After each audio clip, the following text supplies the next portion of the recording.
আসসালামু আলাইকুম। সকলকে প্রীতি এবং শুভেচ্ছা। আওয়ামী লীগকে ছাড়া দেশ আর কেউ চালাতে পারবে না। কেন এই কথাটি বলছি আপনাদেরকে আমি একটু বর্ণনা করি। আজকে আমি চায়ের দোকানে চা খাওয়ার জন্য বসেছিলাম। তখন একজন ব্যক্তি চায়ের দোকানে আসলো, এক কাপ চা নিল। চা খেতে খেতে বলতে শুরু করলো, এই দেশ আওয়ামী লীগ ছাড়া আর কেউ চালাতে পারবে না। আমি প্রথমে কোনো কথা না বলে তার কথা শুনছিলাম। পরবর্তীতে আমি তাকে একটু খোঁচা দেওয়ার চেষ্টা করলাম, তিনি কোন অর্থে এই কথাটি বলছেন সেটি জানার জন্য। তাকে বললাম, আপনি যে এই কথাটি বললেন তার পিছনে কারণ কি? তিনি নানান কারণ তুলে ধরলেন এবং কিভাবে আওয়ামী লীগ সরকার এই দেশ চালিয়েছে সেই বিষয়টি নিয়ে কথা বললেন, বা এই মুহূর্তে দেশে যে ধরনের অরাজকতা চলছে সেই বিষয়গুলোর তিনি পুঙ্খানুপুঙ্খভাবে আমাকে বুঝিয়ে বললেন। তারপরে আমি তাকে একটি বড় প্রশ্ন করলাম। তাকে আমি জিজ্ঞেস করলাম, আপনি কি আওয়ামী লীগকে সমর্থন করেন বা আপনি কি আওয়ামী লীগকে ভোট দেন?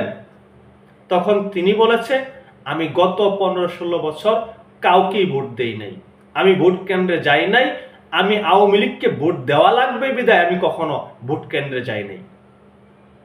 আমি বললাম, আপনি আওয়ামী লীগকে ভোট দেন নাই, এখন আপনিই বলছেন যে আওয়ামী লীগ ছাড়া এই দেশ কেউ চালাতে পারবে না, এটি কেমন কথা?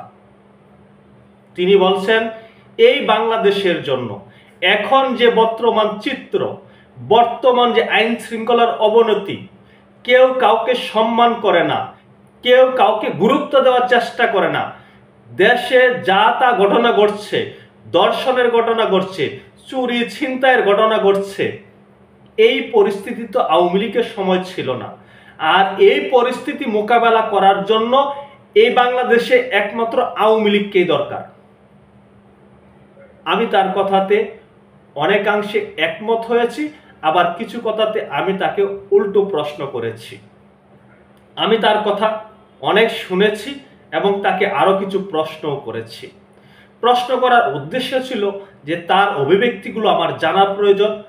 জানার জন্য তাকে প্রশ্ন করলাম, আপনি ব্যক্তিগতভাবে কি করেন, আপনার কর্ম কি? তিনি বলছেন, আমি গার্মেন্টসের একজন লেবার, অর্থাৎ তিনি লোডারের কাজ করেন। সেই লোডারে কাজ করা একজন বাংলাদেশের নাগরিক উপলব্ধি করছে এই দেশ একমাত্র আওয়ামী লীগই চালাতে পারবে, আর কেউ চালাতে পারবে না। এই বাংলাদেশে যে ধরনের হযবরল অবস্থা বা জাতিগতভাবে আমরা যেরকম অভদ্র আচরণ করি, ওই ব্যক্তির কথাতে বোঝা যায় এই আওয়ামী লীগ ছাড়া, আওয়ামী লীগ দলটি ছাড়া, আওয়ামী লীগ সরকার ছাড়া আমাদেরকে সোজা পথে কেউ রাখতে পারবে না। তিনি এক পর্যায়ে বলে ফেললেন, আওয়ামী লীগ যেভাবে ডান্ডা মেরে সোজা করে রেখেছিল এটি এই বাংলাদেশের জন্য প্রয়োজন, তাই আওয়ামী লীগের এদেশে বিকল্প নাই। আমি বললাম, ভাই, আওয়ামী লীগের বিকল্প নাই, আওয়ামী লীগের কার্যক্রম নিষিদ্ধ, বলতে গেলে আওয়ামী লীগ দলটি নিষিদ্ধ, তা আওয়ামী লীগ তো আগামীতে আসবে না বা নির্বাচন করার সুযোগও থাকবে না। তখন তিনি আরেকটি কথা বললেন, এই দেশে আওয়ামী লীগ আর বিএনপি থাকবে, আর কেউ থাকবে না। যারা এখন স্বপ্ন দেখছে আওয়ামী লীগকে ব্যতি রেখে নির্বাচন দেবে, তাদের সেই খায়েশ পূরণ হবে না। তারা যেভাবে সহজ সরলভাবে আওয়ামী লীগকে নিচ্ছে বা ভাবছে আওয়ামী লীগকে দেশ থেকে বের করে দিয়েছি, আওয়ামী লীগের নেতাকর্মীরা কথা বলতে পারে না, কোনো কিছু করতে পারে না, তারা আর কোনোদিন ফিরে আসতে পারবে না। তিনি বলছেন, এটি যারা ভাবছে তারা বোকা, তারা বোকার মতো কথা বলছে, আওয়ামী লীগকে কেউ নিশ্চিহ্ন করতে পারবে না। আমার মতন ব্যক্তিরা উপলব্ধি করছি আওয়ামী লীগ সরকারই ভালো ছিল, আওয়ামী লীগই এই দেশকে পরিচালিত করতে পারবে, আর কেউ পারবে না, তাহলে আওয়ামী লীগ ফিরে আসবে না, সেটি আপনি কিভাবে বলেন? ওই ব্যক্তি আমাকে প্রশ্ন করে বসল। একজন সাধারণ নাগরিক, গার্মেন্টসের লেবার অর্থাৎ লোডারে কাজ করেন, সাধারণ একজন নাগরিক, তিনি এইভাবে কথাগুলো বলছিলেন, বা তিনি আরো কট্টরভাবে কিছু কথা বলছিলেন, অন্তর্বর্তী সরকারকে নিয়ে কিছু বিদ্রূপ মন্তব্য করছিলেন, আক্রমণাত্মক কথা বলছিলেন, সেগুলো আমি প্রকাশ আপনাদের সামনে করলাম না। কিন্তু তিনি যেভাবে যুক্তি উপস্থাপন করলেন, এই দেশে যেভাবে বর্তমানে চলছে একটা দেশ এভাবে চলতে পারে না। একটা দেশের যদি মেরুদণ্ড ভেঙে দেওয়া হয় তাহলে সেই দেশ চলতে পারে না। ওই ব্যক্তি আরো বলল, দেখেন আমরা গার্মেন্টসে চাকরি করি, লেবার পোস্টে চাকরি করি, আমাদের মনে যে পূর্বে শান্তি ছিল এই মুহূর্তে সেই শান্তিটা নাই। আমরা অনেক রাত পর্যন্ত ডিউটি করি, ডিউটি করে যখন বাসায় ফিরি তখন আমাদের মনে ধুকধুকানি শুরু হয়ে যায় যে আমাদের টাকা পয়সা বা মোবাইল খান রাস্তা থেকে কেউ রেখে দেয় কিনা। আমরা সংঘবদ্ধভাবে কয়েকজন মিলেমিশে বাসায় যাওয়ার চেষ্টা করি। আগে এই ভয়টা আমাদের মধ্যে ছিল না, নতুন করে এই ভয়টি আমাদের মধ্যে জাগ্রত হয়েছে। শুধু তাই না, দেখবেন মানুষ মানুষের সাথে অকারণে ঝগড়াঝাটি করছে। একজন মানুষ, একজন বাংলাদেশের সাধারণ নাগরিক এইভাবে তার মনের অভিব্যক্তি প্রকাশ করলো। আমি তার কথাগুলো মুগ্ধ হয়ে শুনলাম, কখনো কখনো আমি তাকে কিছু প্রশ্নও করলাম। এই যে আওয়ামী লীগকে ছাড়া যারা নির্বাচনের কথা ভাবছেন, আওয়ামী লীগকে আর কোনদিন রাজনীতি যারা করতে দিবেন না ভাবছেন, তাদের জন্য এখানে সবচেয়ে বড় একটি মেসেজ, আপনাদের খায়েশ কিন্তু পূরণ হবে না। বাংলাদেশের যারা সাধারণ নাগরিক আছে, নাগরিকরা নির্ধারণ করবে কে বাংলাদেশে রাজনীতি করবে, কে রাজনীতি করবে না, কে বাংলাদেশে থাকতে পারবে, কে বাংলাদেশে থাকতে পারবে না।